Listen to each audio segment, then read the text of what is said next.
तो आपको बता दें कि लगातार तमाम तरह के कार्यक्रम आयोजित किए जा रहे हैं और इसी कड़ी में राज्य स्तरीय स्कूली खेलकूद प्रतियोगिता का विधिवत शुभारंभ किया गया, जहां महिपाल ढांडा ने कैप्टन जुले सिंह स्कूल बरसाना की 59वीं इस दौरान 59वीं राज्य स्तरीय खेलकूद प्रतियोगिता का विधिवत शुभारंभ किया है। बता दें कि खास बात यह है कि चरखी दादरी में लगातार इस तरह के आयोजन करवाए जा रहे हैं और इसी कड़ी में हरियाणा के शिक्षा एवं संसदीय कार्य मंत्री महिपाल ढांडा ने इस कार्यक्रम में शिरकत की है, जहां कैप्टन जुले सिंह स्कूल की 59वीं राज्य स्तरीय स्कूली खेलकूद प्रतियोगिता का विधिवत शुभारंभ किया गया है। कार्यक्रम की अध्यक्षता दादरी विधायक सुनील सांगवान ने की है।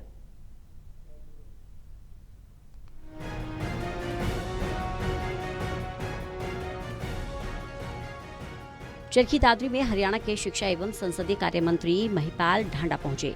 महिपाल ढांडा ने कैप्टन जिले स्कूल बरसाना में 59वीं राज्य स्तरीय स्कूली खेल प्रतियोगिता का शुभारंभ किया। कार्यक्रम की अध्यक्षता दादरी विधायक सुनील सांगवान ने की। कार्यक्रम के बाद मीडिया से बातचीत करते हुए शिक्षा मंत्री ने कहा कि उच्च स्तरीय शिक्षा सरकार की प्राथमिकता है। उन्होंने विपक्ष पर तीखा हमला बोला। कहा कि नई शिक्षा नीति जैसे ही लागू हुई, कुछ लोगों के पेट में दर्द होना शुरू हो गया। ये नीति भारत को गुलामी की मानसिकता से बाहर निकालने का काम कर रही है।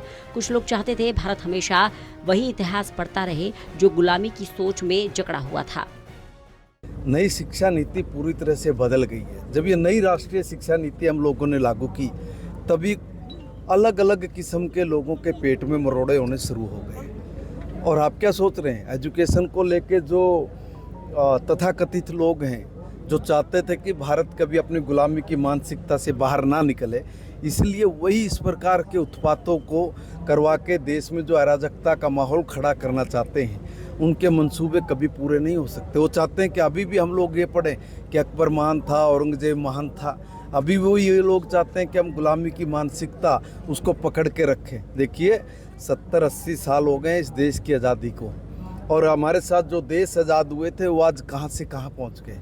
अभी 10-12 साल में भारत ने ऐसी तरक्की, उन्नति, प्रगति की है, वो उन लोगों को रास नहीं आ रही, इसलिए वो हर जगह उसमें कमी देखने का प्रयास करते हैं। महिपाल ढांडा ने कहा कि भारत की आजादी के 75 से 80 वर्षों बाद भी विशेष रूप से पिछले एक दशक में तेजी से विकास हुआ है। विपक्षी नेता विदेशों में जाकर संविधान और लोकतंत्र को लेकर झूठा प्रचार कर रहे हैं, देश की छवि खराब करने की कोशिश कर रहे हैं। उन्होंने कहा देश सबका है, राजनीतिक मतभेद अपनी जगह, लेकिन अंतर्राष्ट्रीय मंचों पर भारत को बदनाम करना सही नहीं। यह देश हम सब का है और हम सब लोग मिलकर इस देश को आगे बढ़ाना है। इसलिए खाली उसमें राजनीतिक द्वेषता देख के, गलत दिशा में गलत बातें करके भारत को बदनाम और कलंकित करने का काम ना करें। ऐसे बहुत से नेता हैं जो इस देश में कुछ नहीं बोलेंगे, बाहर जाकर भारत का संविधान खतरे में है, भारत का लोकतंत्र वो मर गया है, भारत का नेता है, भारत के लोग हैं वो पीड़ित हैं, शोषित है, पता नहीं किस तरह का दुष्प्रचार करके भारत की जो छवि को खराब करने का काम करते, और यहाँ भी आके अनर्गल और झूठ का सहारा लेके जो देश को बदनाम और कलंकित करने का काम कर रहे हैं। ऐसे लोगों को जरा समझना चाहिए कि ये देश आपका भी है। वहीं विधायक सुनील सांगवान ने राज्य स्तरीय खेल प्रतियोगिता में शिक्षा मंत्री के सामने युवाओं और खिलाड़ियों की प्रमुख मांगे रखी। उन्होंने मांग की कि एसएससी की तर्ज पर HSSC भी अपना वार्षिक भर्ती कैलेंडर जारी करे ताकि युवाओं को निश्चितता मिल सके। पॉलिटेक्निक छात्रों को राज्य स्तरीय खेलों में शामिल करने, SMC में खिलाड़ियों और सामाजिक लोगों को जोड़ने की भी मांग उठाई गई। विधायक ने मंत्री के सामने चरखी दादरी जिले में आधुनिक जिला लाइब्रेरी और कबड्डी, कुश्ती, बॉक्सिंग के खेल उपकरण उपलब्ध कराने का आह्वान किया।